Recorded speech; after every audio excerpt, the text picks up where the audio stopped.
আসসালামু আলাইকুম। সবাই কেমন আছেন?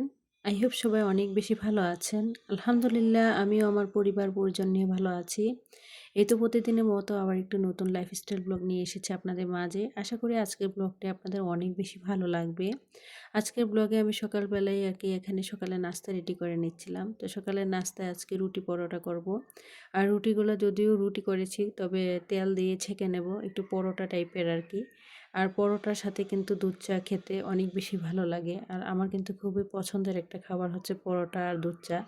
আর আমার কিন্তু দুধ চায়ের সাথে কোনো কিছুই লাগে না পরোটা দিয়ে খেতে। তো যাই হোক এই দিক দিয়ে এক করে আরকি অফ ক্যামেরাতে আরকি রুটিগুলা বেলে নিয়েছিলাম। তো এখন রুটিগুলো আরকি ছেঁকে নিচ্ছি। তো ভিডিওর এই পর্যায়ে এসে যে সকল প্রিয় মিষ্টি আপুরা ভিডিওতে লাইক দিতে ভুলে গিয়েছেন, প্লিজ একটি লাইক দিয়ে দেবেন। কারণ আপনাদের একটা লাইক আমার কাছে অনেক বেশি মূল্যবান। আর আপনাদের একটা লাইক কিন্তু দেখা গিয়েছে আমার ভিডিওটা আরও অনেকের কাছে পৌঁছে দিতে সাহায্য করবে। আর প্রতিনিয়ত যে সকল প্রিয় মিষ্টি আপুরা আমার ভিডিও দেখে সুন্দর সুন্দর করে লাইক কমেন্ট করে আমাকে নতুন নতুন ভিডিও বানানোর উৎসাহ যোগান, সে সকল আপুদের জন্য রইল অন্তরস্থল থেকে অনেক অনেক দোয়া ও ভালোবাসা। তো এখানে আর কি রুটিগুলা ছেঁকে নিয়েছি আর এক কাপ মানে আমার পছন্দের কাপের মধ্যে আর কি দুধ চা করে নিয়েছি। আর আগের দিনে তরকারি ছিল, এটা দিয়ে আর কি আজকে সকালে নাস্তা খেয়ে নেব। অলরেডি বাচ্চারা কিন্তু খেয়ে সবাই যে যার মতো করে স্কুলে চলে গিয়েছে। তো এখন শুধু আমি আর কি সকালের নাস্তাটা একাই করে নেব। আমি আর আমার মেয়ে বাসায় আছি। তো মা মেয়ের নাস্তা সকালবেলা সবসময় মানে হয়। তো যাই হোক আমার কাছে মনে হয় সকালের নাস্তাটা কিন্তু আসলে সারাদিনের কাজের একটা এনার্জি যোগায়। সকালবেলা যদি একটু ভালোভাবে একটু ভারী টাইপের নাস্তা করা যায় তাহলে দেখবেন সারাটা দিন কিন্তু আপনার খুব সুন্দর বা ভালোভাবে কেটে যায় আর কি। তো সকালে নাস্তা খেয়ে চলে এসেছি সংসারের কাজকর্মে। তো এখানে আর কি আগের দিন অনেকগুলো ডিম আনা হয়েছিল। তো দেখলাম যে ডিমগুলোতে অনেক বেশি ময়লা ছিল। তো যার কারণে এখন ডিমগুলো আর কি পরিষ্কার করে নেব। আর ডিমের মধ্যে কিন্তু আসলে প্রচুর পরিমাণে ময়লা থাকে, যদিও আমরা আসলে বুঝতে পারি না। তা আর দেখবেন একটা জিনিস হচ্ছে কি, রান্নার আগে থেকে যদি কিছু কাজ করে রাখা যায় তাহলে দেখবেন রান্নাটা কিন্তু সহজ হয়ে যায়, যেমন রিফিলের ব্যাপারটা।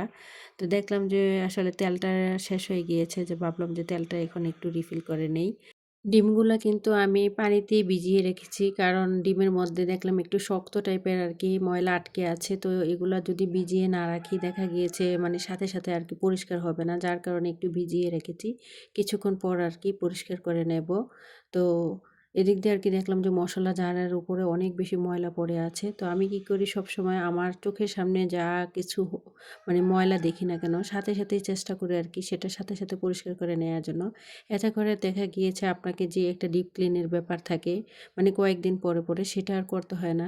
সাথে সাথে কিন্তু যে কোনো জিনিস যদি ময়লা হয় বা নোংরা হয় সেটা যদি আপনি সাথে সাথে সঙ্গে সঙ্গে যদি পরিষ্কার পরিচ্ছন্ন করে নেন, দেখবেন যে পরে আর করতে হয় না বা সেই কাজটা জমা হয়ে থাকে না। তো আমার কিন্তু একটা মানে বলতে পারি না খারাপ অভ্যাস না বাজে অভ্যাস, যখনই যেখানে যে ময়লা দেখি না কেন সঙ্গে সঙ্গে তা পরিষ্কার করতে হবে, তা না হলে কেন জানি আমার কাছে ভালো লাগে না। আর পরিষ্কার পরিচ্ছন্ন থাকতে আমি অনেক বেশি পছন্দ করি। আর পরিষ্কার পরিচ্ছন্নতা হচ্ছে ইমানের অঙ্গ। তো যাই হোক এদিক দিয়ে কিন্তু রিফিল করে নিয়েছি। তো আমি কিন্তু অনেকগুলা রুটি বানিয়েছিলাম আজকে অফ ক্যামেরাতে। তো রুটি কিন্তু অনেকগুলাই রয়ে গিয়েছে। তো ভাবলাম যে কিছুটা রুটি আর কি আমি ফ্রোজেন করে রেখে দিই। আর আমি সবসময় রুটি রাখার ক্ষেত্রে যেটা করি, দেখা গিয়েছে নিচেও কিছু টিস্যু দিয়ে দিই আর উপর দিক দিয়েও কিছুটা টিস্যু দিই। তা না হলে দেখা গিয়েছে ফ্রিজটা ঘেমে যে একটা উপর থেকে একটা নরমালের মধ্যে পানি কিন্তু জমা হয়, দেখা গিয়েছে রুটিটা কিন্তু স্যাঁতসেঁতে ভাব হয়ে যায়। যার কারণে আর কি আমি এখানে রুটিটা আর কি এখন রিফিল করে নিয়েছি। তারপরে চলে যাব আর কি ডিমগুলো পরিষ্কার করার জন্য। তো আসলে সংসার এমন একটা জায়গা, আমরা কিন্তু সংসারটাকে প্রতিটা নারী অনেক বেশি ভালোবাসি। আর আমরা কিন্তু প্রতিটা নারীই চাই নিজের একটা সুন্দর সাজানো গোছানো সংসার হোক। বিয়ের পর কিন্তু প্রত্যেকটা নারী চায় তার একটা সুন্দর সাজানো গোছানো সংসার হোক সেটা ছোট কিংবা বড়। তারপরও সে তাকে কীভাবে সুন্দরভাবে গুছিয়ে সাজিয়ে গুছিয়ে রাখবে, সবসময় তার মাথায় কিন্তু সেই ধরনের চিন্তা বা কথা বাগুলাই কিন্তু ঘুরে। সব কাজেরই কিন্তু একটা নিয়ম থাকে। আসলে সংসারের মধ্যে কিন্তু কাজেরও কিন্তু প্রতিটা কাজেরই কিন্তু নিয়ম আছে।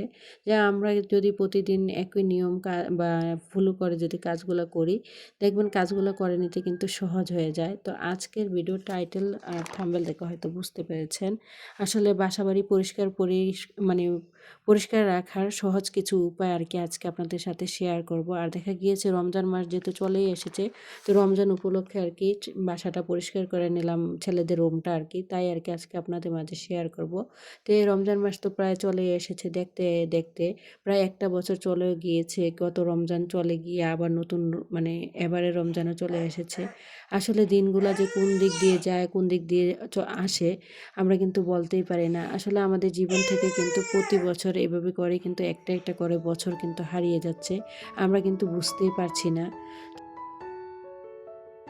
তো যাই হোক, বাসাবাড়ি পরিষ্কার রাখার ক্ষেত্রে সহজ কিছু উপায় আছে, সেগুলাই আর কি আজকে আমি আপনাদের মাঝে শেয়ার করব। আমি আমার বাসাটাকে পরিষ্কার পরিচ্ছন্ন রাখার ক্ষেত্রে যে উপায়গুলো মেনে চলি আর কি। একটা বাসাকে তখনই পরিপাটি দেখায় যখন ওই বাসার বিছানাগুলো গুছানো থাকে আর দেখা গিয়েছে কাপড় চোপড়গুলো গুছানো থাকে। একটার ঘরকে মানে গুছানো তখনই দেখায় দেখবেন যখন ঘরের মধ্যে কোনো এলোমেলো কাপড় চোপড় থাকবে না। তো সবসময় চেষ্টা করি আমি আমার বাসার যত মানে আগের দিনের যত রোদে দেয়া যত কাপড় চোপড় থাকে সেগুলো আর কি দিনেরগুলা দিনেই আর কি দেখা গিয়েছে রোদ থেকে আনার পরে গুছিয়ে ওয়ারড্রোবের মধ্যে রেখে দিতে। এতে করে কিন্তু দেখবেন আপনার বাসাটাকে কিন্তু খুব সহজেই আর কি পরিষ্কার দেখায়। তারপরে আবার দেখবেন যে দেখা গিয়েছে বিছানাগুলো যদি প্রতিদিনের বিছানাগুলো যদি আমরা প্রতিদিন গুছিয়ে একটু ঝেড়ে মুছে রাখি, এতে করেও কিন্তু দেখা গিয়েছে মানে বিছানাগুলোও কিন্তু পরিষ্কার পরিচ্ছন্ন দেখায়। তারপরে ফার্নিচারের একটা ব্যাপার আছে। ফার্নিচারগুলো যদি আপনি প্রতিদিন না পারেন ১-২ দিন পরে, পরে হলেও কিন্তু ফার্নিচারগুলো মুছে রাখবেন। এতে করেও কিন্তু দেখবেন আপনার বাসাটাকে সবসময় পরিষ্কার দেখা যাবে। তো আসলে বাসাবাড়ি পরিষ্কার ক্ষেত্রে সহজ কিন্তু কিছু নিয়ম বলতে আমরা কিন্তু প্রতিনিয়ত সব নারীরাই কিন্তু কম বেশি সবার সংসারে কিন্তু এই কাজগুলো করে থাকি।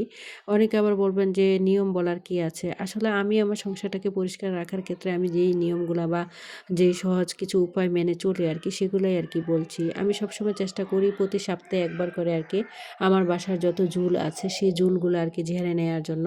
দেখবেন এতে করে কিন্তু অতিরিক্ত ঝুল কিন্তু জমা হয় না। তারপরে আবার চেষ্টা করি যে আমার বাসায় যত ফার্নিচার আছে সেগুলাকে একটা ১ শুকনা থেকে ২ দিন ন্যাকড়ার পরে, আর পরে কি কাপড় বা ন্যাকড়া এগুলো দিয়ে আর কি সবসময় মুছে রাখাতে এতে করে দেখা গিয়েছে ফার্নিচারের যে যত ধুলাবালি আছে সব কিছু কিন্তু আসলে চলে যায়। আর এখন কিন্তু ধুলাবালির সিজন, কারণ এখন যেহেতু গরমকাল শুরু হয়ে গিয়েছে আর এখন কিন্তু এখনও বৃষ্টিপাত হচ্ছে না। তো বৃষ্টিপাত যতদিন পর্যন্ত না হয় সব ফার্নিচারেই দেখবেন অতিরিক্ত ধুলাবালি হয়। তো অতিরিক্ত ধুলাবালির ক্ষেত্রে কেউ, কেউ আবার ব্রাশ ব্যবহার করেন।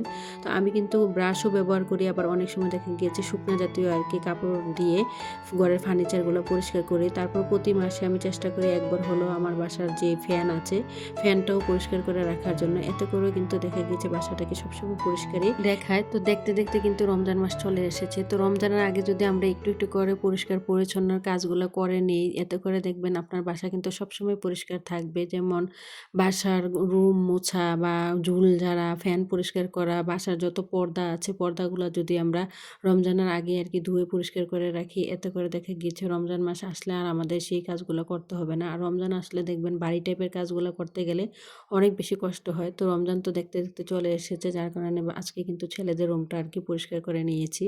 তো ছেলেদের রুমটা পরিষ্কার করার পর কিন্তু অফ ক্যামেরাতে সব কিছু কেটে ধুয়ে পরিষ্কার করে নিয়েছিলাম। এখানে চলে এসেছি দুপুরে রান্না-বান্না করার জন্য। তো আজকে আসলে দুপুরে রান্নার ক্ষেত্রে এখানে আর কি মিষ্টি কুমড়ো শাক দিয়ে মাছ দিয়ে আর কি মাছ কষিয়ে রান্না করছি আর কি। আর আমার কাছে এভাবে মাছ দিয়ে মানে কুমড়ো শাক রান্না করলে খেতে অনেক বেশি ভালো লাগে। যদিও বাসায় চিংড়ি মাছ ছিল না আর কি। তো চিংড়ি মাছ দিয়েও কিন্তু শাক সবজি রান্না করলেও খেতে অনেক বেশি মজা হয়। আর আমি যেখানে থাকি এখানে কিন্তু চাইলেও আসলে অনেক কিছু পাওয়া যায় না। না গ্রাম না শহর, এরকম একটা অবস্থা আর কি। তো যাই হোক, এখানে আর কি কুমড়ো শাকটা রান্না করে নিচ্ছি। আর এখানে ২ টা ডিম দিয়ে আজকে টমেটো দিয়ে একটা আর কি অন্যরকম স্টাইলে আর কি একটা রান্না করব। যদিও এই রান্নাটা আমার ছেলেরা অনেক বেশি পছন্দ করে। আর আমি বেশ কয়েকদিন আগেও মানে কয়েকবারই কিন্তু এই খাবারটা ওদেরকে বানিয়ে দিয়েছি। বেশি করে পেঁয়াজ দিয়ে, টমেটো দিয়ে অনেকক্ষণ নেড়ে-চেড়ে সব ধরনের মসলা এড করে তাতে যদি ডিমগুলা ভেঙে দিই, এতে করে কিন্তু দেখা গিয়েছে একটা মানে অন্যরকম একটা উম এটাকে কি বলে আসলে বলতে পারবো না। তবে এই তরকারিটা খেতে অনেক বেশি মজা হয়। আমার ছেলেরা কিন্তু এটা হলে আর কোনো কিছুই লাগে না। তো এখানে আরকি ২ টা ডিম দিয়ে টমেটো দিয়ে আমি আরকি এখানে একটা ভাজি টাইপের করে নিচ্ছিলাম। তো যাই হোক আপনারা চাইলে আমি যেই মানে উপায়গুলা বললাম সেই উপায়গুলা মেনে কিন্তু সবসময় চাইলে আপনারা আপনাদের বাসা-বাড়ি সবসময় পরিষ্কার পরিচ্ছন্ন রাখতে পারেন। আবার দেখা গিয়েছে রান্নার পর যত হাঁড়ি পাতিল আছে বা চুলার আশপাশ আমি কিন্তু সবসময় চেষ্টা করি রান্নার সাথে, সাথে যেই পাতিলগুলাতে আরকি রান্না করি, তো রান্না করার পর যেই তরকারি আছে সবকিছু কিন্তু আমি মানে বাটিতে আরকি সাথে, সাথেই আরকি ঢেলে নেই। এতে করে দেখা গিয়েছে সঙ্গে, সঙ্গেই কিন্তু আমরা যত পাতিলগুলো আছে সেগুলো আরকি পরিষ্কার পরিচ্ছন্ন করে নিতে পারি। তো তারপরে কিন্তু এতে করেও কিন্তু দেখা গিয়েছে কিচেনটাকেও কিন্তু আপনার অনেকটাই পরিষ্কার পরিচ্ছন্ন দেখায় আরকি। তো সবসময় তো টাকার ভিডিও দেই। তো এখন থেকে ইদানিং ভাবছি যে টাকার ভিডিওর পাশাপাশি এরকম লাইফস্টাইল ব্লগ ভিডিও আপনাদের সাথে মানে শেয়ার করব। যেহেতু এটা আমার লাইফস্টাইল ব্লগের চ্যানেল।